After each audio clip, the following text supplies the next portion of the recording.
Marvelitas, DCitas y todo el conglomerado de gente que ama y vive la cultura geek, la cultura popular y todo lo que tiene que ver con las historietas y los superhéroes. Bienvenidos a La Gema del Ocio, el podcast para todos los que disfrutan lo que aman a través de una pantalla. El día de hoy, estrenando un formato un poco diferente, un poco, digamos, algo innovador para lo que hemos estado haciendo aquí en La Gema del Ocio con las demás sesiones de podcast.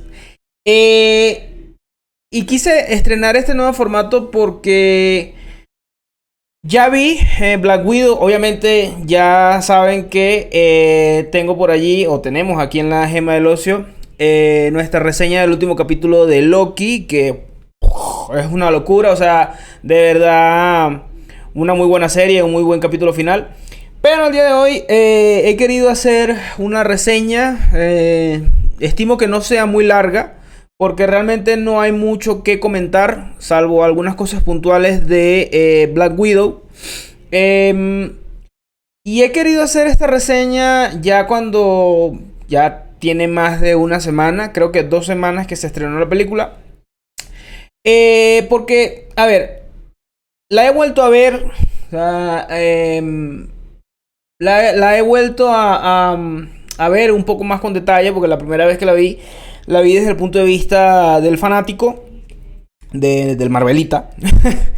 Y no sé, o sea, creo que hice bien en verla por segunda vez, porque creo que pude apreciarlo un poco más. Al principio, vamos por partes. La película tiene un mensaje poderoso desde el vamos, o sea, desde el principio de la película se muestra un mensaje poderoso, porque se cuenta la infancia de Natasha y la infancia de Yelena. Pero o sea, al menos yo lo vi así, y otras personas con las que he conversado también lo vieron de esa forma.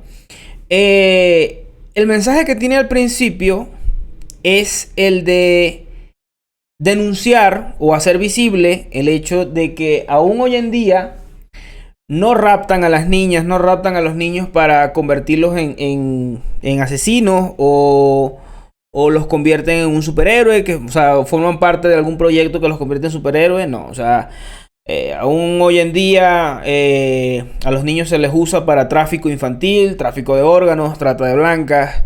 Y aunque esa, digamos, no es el motivo de la película, porque sabemos que tanto Yelena como Natasha fueron espías, o bueno, son espías, son asesinas.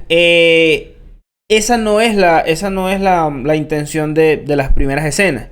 O sea, la intención es, nos muestran cómo son raptadas para ser adoctrinadas en su profesión y tal. Pero las personas con las que yo pude comentar la película, estuvimos de acuerdo en que tenía un doble sentido esa parte. Las actuaciones me parecieron bastante interesantes. Tanto Harbour como Johansson, como Florence, como Rachel Weisz, pues ya los hemos visto en otras películas. O sea, Harbour ya lo vimos en Stranger Things y en Hellboy. Que por cierto, esa película de Hellboy no me pareció la gran cosa. La química que tienen los cuatro realmente es una de las cosas que destaca dentro de la película. Tienen una muy buena interacción entre todos. Cuando los momentos son serios, pues tienen una muy buena interacción. Cuando los momentos son cómicos, como casi todas las películas de Marvel, también destacan. Hay un detalle con respecto no a las actuaciones, sino más bien a cómo colocan a los personajes. Y obviamente, si ustedes no han visto la película, este resumen, digamos, este análisis de la película tiene spoilers, así que todavía están a tiempo. No he dicho nada del otro mundo. Si todavía no la han visto, vayan a verla y después regresan a ver, a ver este episodio de La Gema del Ocio. Y es que por instantes, o sea, yo pensé o yo sentí las primeras escenas de la película, las escenas de acción son brutales. Eso no se discute. Son escenas bien logradas, bien coreografiadas. O sea, son de verdad te llenan de emoción. Son escenas así como las que vimos en algún punto en Capitán América y el Soldado del Invierno. O en la misma Capitán América y el Primer Vengador. O sea, son escenas de acción bien logradas. Taskmaster. O sea, el personaje de Taskmaster durante las primeras escenas yo dije, wow. O sea, promete. Promete. Y a medida que se fue desarrollando la película, pues obviamente como es una, digamos, se pudiese hablar de una película de origen acerca de la Viuda Negra.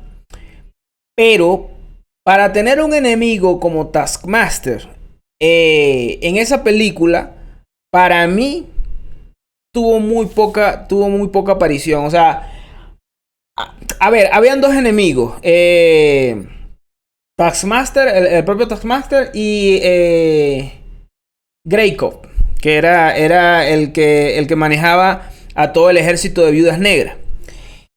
Pero uno sabe, o sea, ustedes y yo sabemos que Marvel no adapta las cosas directamente como la hemos visto en los cómics. No es una adaptación fiel, sino que más bien hacen su propia versión tomando elementos de las historietas. Y eso es lo que también realmente lo ha hecho a Marvel en el cine lo que es. Pero siento que quedaron a deber con Taskmaster. O sea, no digo que fue malo. De hecho, la película no es mala. La película es buena. Es muy buena. O sea, es una película disfrutable.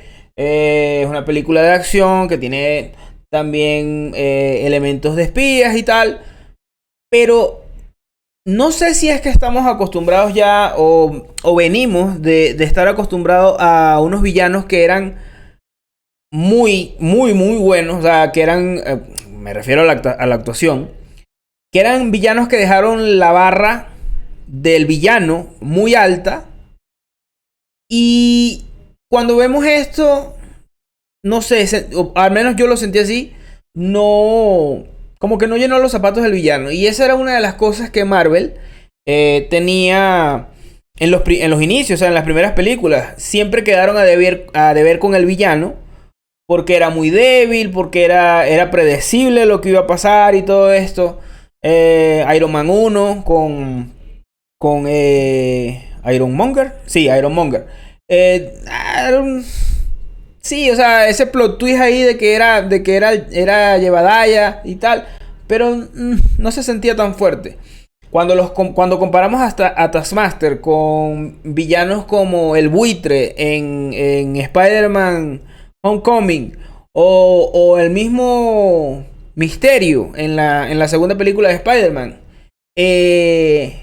con el mismo Thanos, con Loki, o sea, son villanos que realmente marcaron una pauta en lo que tenía que ser un villano dentro del UCM.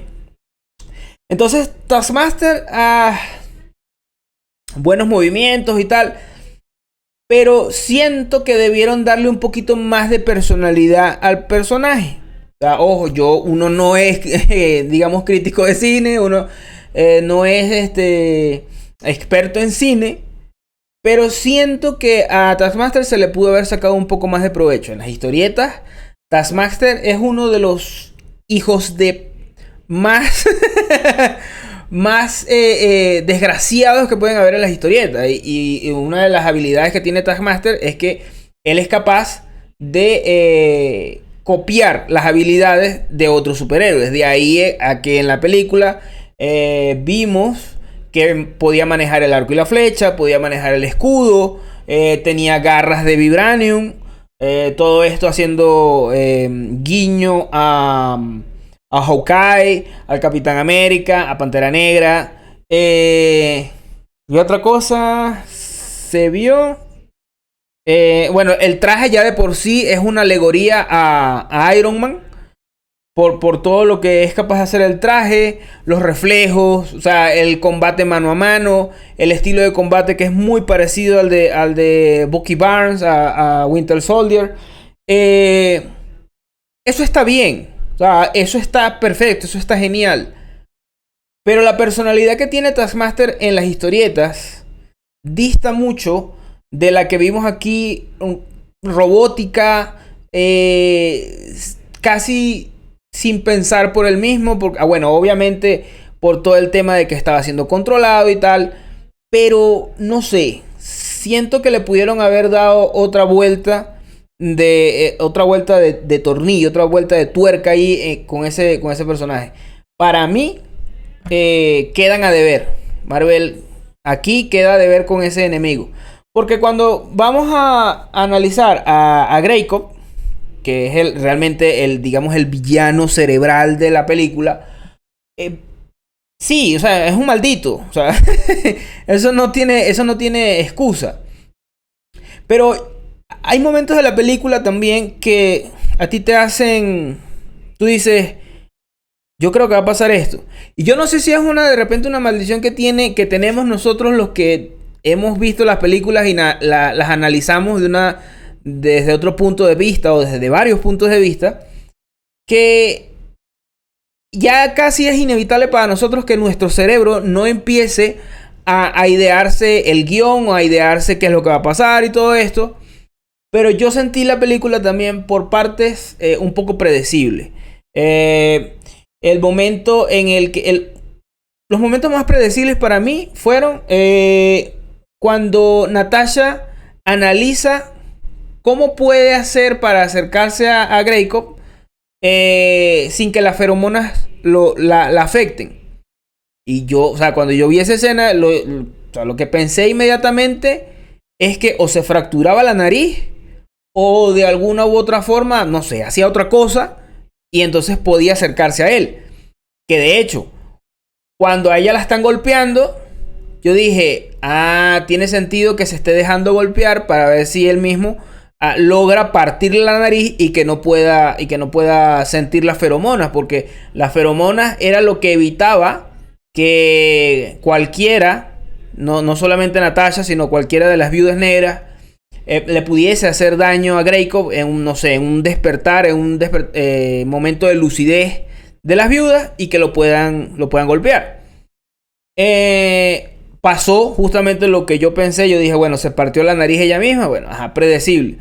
La otra parte muy predecible para mí fue en el momento en el que Natasha recuerda la misión para poder ser admitida dentro de S.H.I.E.L.D., que era matar a la hija de Grey Cup. Y en el momento en el que yo vi la escena donde Natasha acciona el aparato explosivo, yo dije,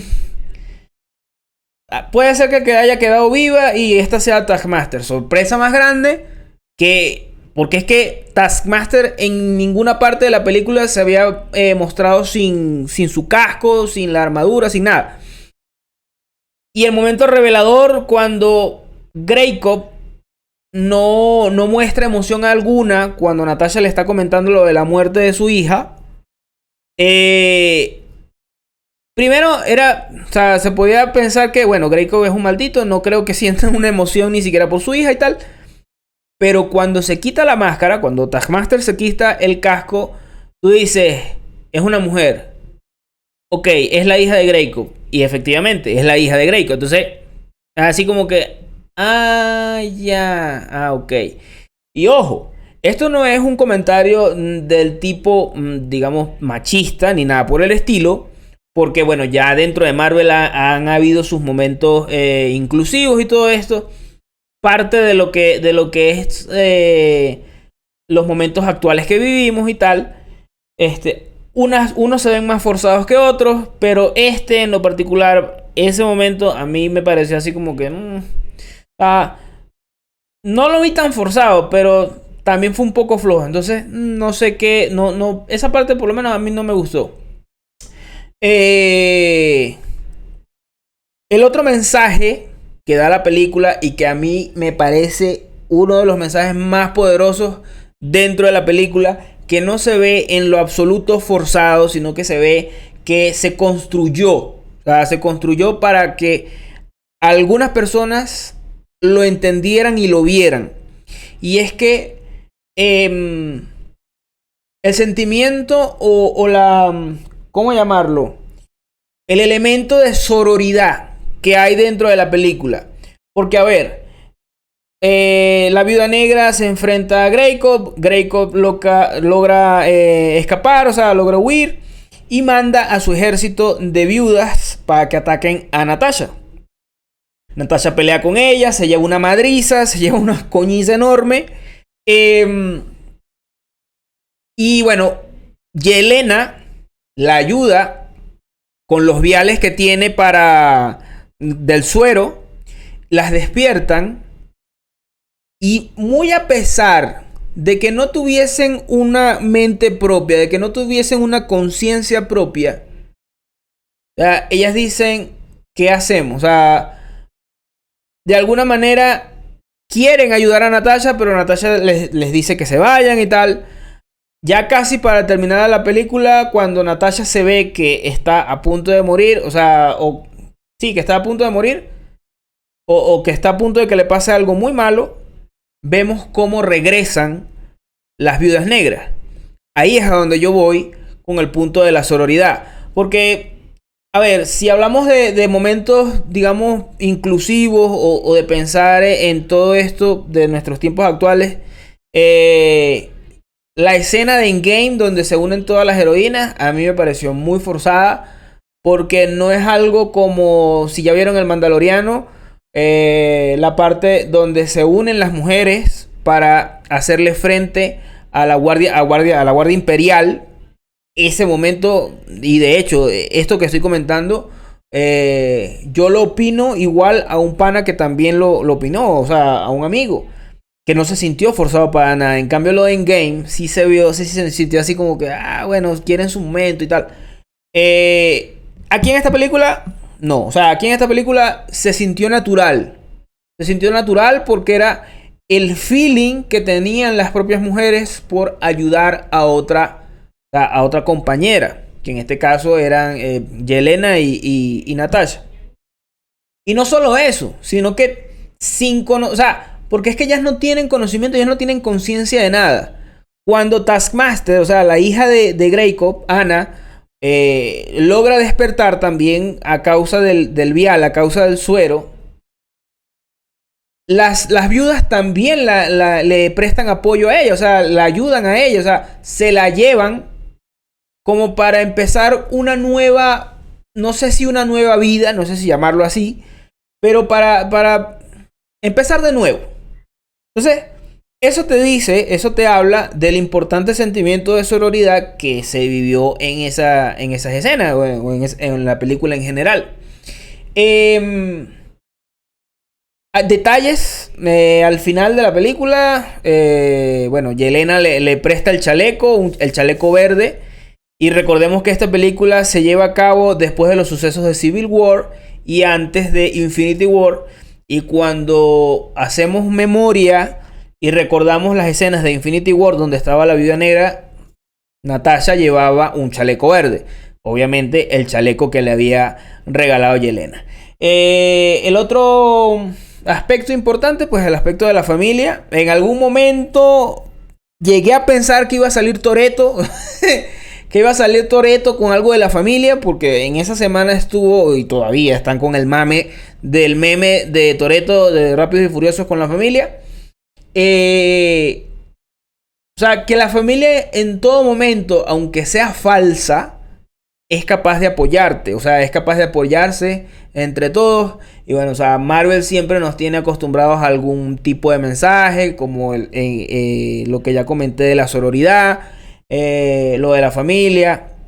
O sea, son mensajes que, bueno, siempre Marvel, desde que inició su universo cohesionado, siempre trató de incluir algún elemento que hiciera la película algo trascendental, o por lo menos que que uno la viese desde otro punto de vista, no solamente como los personajes de las historietas que yo leía y están en la pantalla. O sea, y eso también es rescatable. Si yo tuviese que darle a Black Widow una calificación, yo diría que tiene un 7. Y me estoy arriesgando. Porque, o sea, no es mala, pero tampoco es tan buena. Es disfrutable.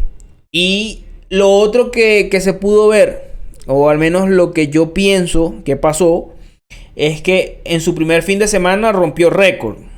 O sea, pero, a ver, saquen cuenta. Porque una película como Black Widow, que para algunos fue brutal y para otros como yo fue bien, fue algo bueno y ya. ¿Por qué entonces tuvo ese éxito en taquilla en la primera semana? Venimos de una pandemia, venimos de un periodo de tiempo en el cual Marvel no nos había dado una película en cines, creo que de un año y algo, porque la última película que se estrenó en el cine por parte de Marvel fue Spider-Man, ¿cómo se llama? Far From Home, lejos de casa. Y eso fue en diciembre. No, eso fue, creo que fue en julio, agosto del año 2019. Luego entramos a 2020, la pandemia, los cines cerrados y todo esto. Y ahora es que por fin pueden estrenar una película tanto en el cine como en la plataforma de Disney Plus. Entonces, bueno, Marvel se la juega. Marvel se la juega porque todos sabemos que cuando una película se estrena en un servicio de streaming, un día no ha pasado ni 1 ni 2 horas cuando ya está en torrent. O sea, y la gente la empieza a descargar por otro lado. Entonces, Marvel se arriesga porque, bueno, hay que sacar la película, ya la tenemos grabada, hay que hacerlo, tal. No importa, bueno, vamos a arriesgarnos a perder dinero. Y sin embargo, ahí están los resultados durante la primera semana. Pero cuando tú le haces seguimiento a la película, te das cuenta que los números ahora en taquilla no están dando la talla. O sea, porque se fueron a pique. Se fueron abajo. Entonces, ¿qué te hace pensar eso a ti? Que obviamente todo el mundo se vuelca a las salas de cine con una primera película de Marvel en mucho tiempo. Y eso infla los números. O sea, los pone al tope. Pero si tú ves que esos números bajan, entonces algo está pasando con la película. Porque se supone que ya hay libertad para que puedas ir al cine en teoría. Y esto no está pasando. Entonces, bueno. Ahí también entra en juego lo que les comenté acerca de la piratería y todo esto. Que bueno, es un factor importante también a tener en cuenta porque eso sí, o sea, de entrada sí afecta el hecho de que una película se mantenga arriba en los números en taquilla. Porque regularmente cuando una película de Marvel, de DC, de Star Wars, de lo que sea, que alebresta el ñoñasmo de la gente, o sea, que alebresta a los frikis y a los geeks como nosotros, o sea, correr al cine a ver la película, eso se mantiene. Eso se mantiene por lo menos entre 2-3 semanas. Porque en esas 2-3 semanas, todavía en estos lugares de torrent, no hay una buena calidad de la película. Entonces, obligan a la gente a pagar su entrada de cine y disfrutar una película en buena calidad en el cine. Pero ya cuando tú la estrenas en un servicio de streaming, cualquiera puede grabar la pantalla, cualquiera puede descargarla y simplemente la sube a torrent y así se la van compartiendo entre todos. Entonces, esas son cosas, esos son elementos que hay que tener en cuenta. Yo es de suponer que Marvel tenía previsto eso. Ellos saben de su mercado, ellos conocen su mercado. Pero si hablamos desde el punto de vista de lo que nos parece la película como tal, pues esa es la opinión que tengo.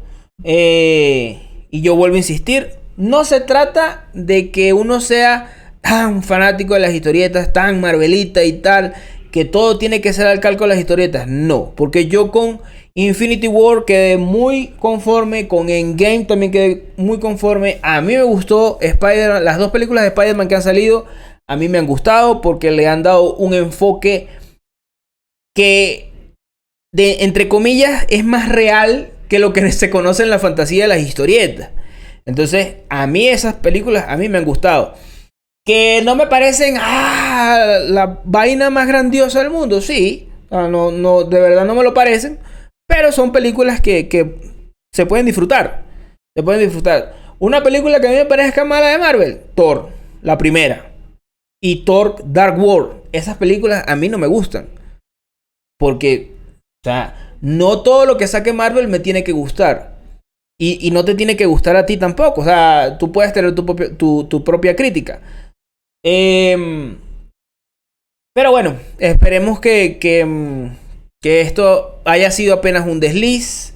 Ya con lo que sabemos que viene, con el final de Loki, todas las oportunidades que se van a abrir, lo dije en el podcast anterior, en el episodio anterior, con Spider-Man, Far From Home, yo estoy casi seguro que es donde se van a ver las primeras repercusiones de todo el desastre y todo el caos que ocasionó Sylvie en Loki. Vamos a ver el Spider-Verse. Yo sigo insistiendo, yo soy de los locos conspiranoicos que opinan que el Spider-Verse está casi confirmado, porque es que el solo hecho de haber Sylvie clavado esa espada en aquel que permanece, y que tú hayas podido ver en la sagrada línea del tiempo todo el desastre que hay, ya te dice que Marvel tiene puerta, o sea, tiene cancha abierta para hacer lo que le dé la regalada gana, con lo que sea. Es más, si le da la gana a Marvel, agarra las películas de Fox que en algún momento se estrenaron, Cuatro Fantásticos, X-Men, y los vuelve eventos Nexus, o los vuelve canon simplemente porque son de otra realidad, porque son de un universo paralelo. O sea, tiene infinidad de cosas. Y el hecho de que hayan enemigos de Spider-Man, de otros Spider-Man, eso es una prueba. O sea, lo único que nos falta con esto es que lo confirmen, es que digan, mira, sí, ¿sabes qué? Sí, Toby y Andrew están dentro de la película, ya. Porque es que todo lo demás ya está. O sea, la mesa está servida. Entonces, lo único que queda es esperar. En el momento en el que estoy grabando esto es 19 de julio. Aparentemente el tráiler de Spider-Man Far From Home sale el día 22. Así que yo los invito a estar pendientes de la Gema del Ocio, a estar pendientes de los canales de Marvel Oficial. Porque si esto es cierto, pues tengo la intuición de que en ese tráiler nos van a mostrar a los villanos, nos van a mostrar en el peo en el que está metido el Peter Parker de Tom Holland, porque recordemos que también está con el problema de que se descubrió su identidad y todo esto, y que aparentemente un abogado por ahí de la cocina del infierno, pues parece que lo va a defender. Entonces hay que estar pendientes. Y bueno, por aquí por la Gema del Ocio trataremos de que el mismo día que salga, tenerles la primicia y la reacción al tráiler, que esperamos, bueno, sea como aquel tráiler de Infinity Wars que rompió internet y que nos volvió locos a todos. Entonces no me queda más nada que decir, sino hasta el próximo episodio de La Gema del Ocio. Chao.